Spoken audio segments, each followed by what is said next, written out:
So I didn't realize Joseph Goebbels is the one who came up with the term Iron Curtain, right? Which then the Jew world order adopted after World War II to apply to the Soviet Union, right? To the eastern half of the Jewish world, right? By the western half of the Jewish world, Jewish owned world.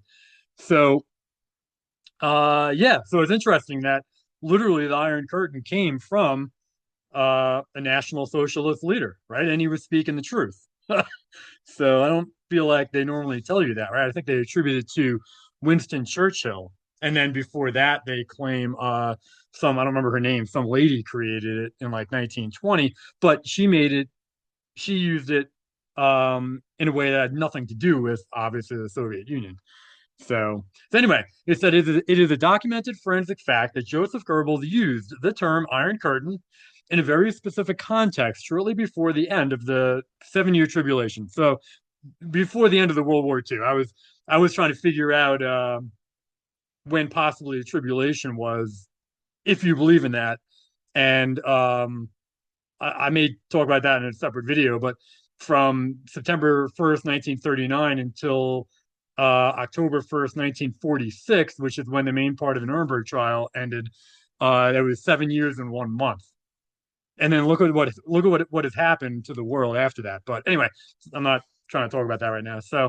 Um, so it says the term, the Iron Curtain, was in his article, The Year 2000, published in Das Reich, February 25th, 1945. And the verbatim warning was, quote, if the German people lay down their arms, the Soviets, according to the agreement between Roosevelt, Churchill, and Stalin, would occupy all of East and Southeast Europe. An Iron Curtain would at once descend on this enormous territory, behind which the nation would be slaughtered. And that is exactly what happened. So Goebbels wasn't propagandizing, he was telling the truth. He was being a prophet, I guess. So the Europeans and the Germans knew what would happen. The Americans and English were morons and had no idea what was actually happening in Europe at that time. They had no idea what the war was really about, other than the propaganda they were told.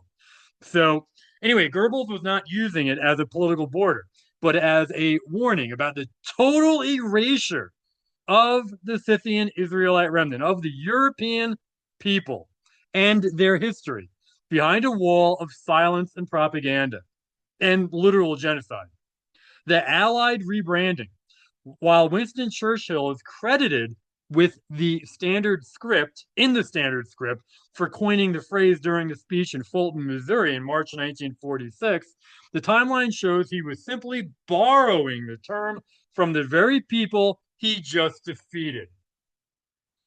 It says Luzerne Gazette, 1945. The term was also used by German Count Lutz Sherwin von Krosigk, the last foreign minister, in a broadcast on May 2nd, 1945, which was widely reported in the international press. So I'm going to get to that in a moment.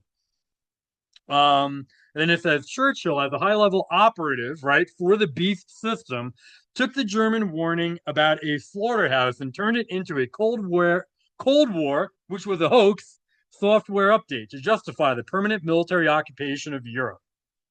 So then it says, in conclusion, the Iron Curtain was originally a German description of the great erasure in progress, right? It was a description of the genocide of the European people, the literal walling off of the European heartland so that the mass slaughter and history rewriting could occur without the world seeing it. The Allied uh, syndicate, right? The Allied forces, the Soviet forces, took the term to hide the fact that they were the ones who agreed to the curtain at the Yalta and Tehran conferences. Churchill and Roosevelt allowed the Iron Curtain. They allowed the Jew Bolsheviks to slaughter tens of millions of people at the end of the war and after the war. They were all working together. It was the Jews versus Germany and Europe. That's what the war was. So I could not find an original PDF of the February 25th, 1945 Das Reich magazine or newspaper. I didn't go crazy searching for it, but I did spend a little bit of time, and I don't know, I could not find a copy. So if anybody has it, please post it in the comments. But you can supposedly find it here at the German uh, library or whatever up on the top there. But I didn't have access to it. I don't know if you have to log in or whatever. But you can see it down in the middle there. I translated it, and then there are English translations of the article on archive.org and all over the place. But I want a German original. I just want to confirm that the translation is correct. But anyway, you can find tons of English translations. So you can read it. And on the very bottom left, there is a copy of an English translation I found on archive.org. And that's the very beginning of the article. So, and you can see before he uses that term, the Iron Curtain, he says, he's like, the three enemy war leaders, American sources report, have agreed at the Yalta Conference to Roosevelt's proposal for an occupation program that will destroy and exterminate the German people up until the year 2000. One must grant the somewhat grandiose nature of the proposal. Um, so anyway, yeah, that's where the article starts. So, and then on the right is supposedly, or I think it actually is, the February 25th Das Reich newspaper, but it's a thumbnail that I found for a copy that's for sale. So I couldn't zoom in on it, but you can see the article over on the right there, right? Das Jar 2000, if I pronounce that right. So it is a real article. It does exist. I just could not actually get the original. So, and then Sherman von Krosigk, he also used the term on May 2nd, 1945. And he said, quote, in the East, the Iron Curtain behind which, unseen by the eyes of the world, the work of destruction goes on is moving steadily forward. And then it said, but then it says over on the right. So I asked it to confirm that, right? Because there it says the verbatim quote, right? But then it says on the right, the quote is, then he gave it to me in German, and it says, in the territory occupied by the Bolshevik army, an iron curtain has come down. So I don't know which one's correct, but either way, obviously you get they're along the same lines. You understand what it's saying.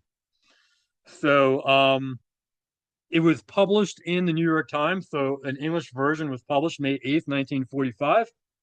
Again, I'm not paying for a New York Times subscription, so I couldn't get in to zoom in and read it, but you can see it there. There is the article on the right. And then just to conclude here, I did find uh Krosig's quote in this excuse me, Australian newspaper from May 3rd, 1945, the day after he stated it. And it's titled Significant Omen in Nazi Speech, right? Because they're always using the derogatory term Nazi. They can't call them what they actually are, which was National Socialists. Um, and anyway, you can on the arrow in the middle right there, you go down and it says von Schurig said, or von Krosigk stated, the Iron Curtain in the East continues to advance while the work of destruction goes on behind it. Right? That's how they translated it. The Iron Curtain in the East continues to advance while the work of destruction goes on behind it, right? The genocide of the Romanians, Hungarians, Russians, Ukrainians, the Poles, the Baltics, and the Germans, and the Austrians, and the Greeks. So everybody, the Czechs, the Slovaks, everybody who was behind the curtain were slaughtered by Jews. So anyway, you know what's interesting? I found at the end of the article here. So who was this guy von Krosigk? I don't know. I know nothing about him other than this is the first time I heard of him. Um, but it does say that it says now this is in English, an Australian newspaper, an Allied newspaper stating this. It says the appointment of von Krosigk is welcome because it is believed that it will hasten the end of the war, says the British United Press. So the BUP. So I mean, do we really need to believe the United Press? But it says that he is right. This German von Krosigk is a Rhodes Scholar. and has never been connected to the National Socialist Party. So that is very interesting. A Rhodes Scholar, that's not good. So obviously, Count von Krosigk wasn't anybody that important until the very end of the war. And is that why he got to where he was at the very end? Just because the Allies knew this guy's just gonna, I mean, the war was over by that point, but I don't know. So I wonder if he was tried for any war crimes or was he just allowed to walk free? Because if watch all my videos I've done, right? The NSDAP and the military leadership of Germany, I mean, they were literally genocided, liquidated at the end of the war. I mean, anybody that they could get who would not agree on the lies of the Allies, then they were liquidated. So, anyway, that's all I have there.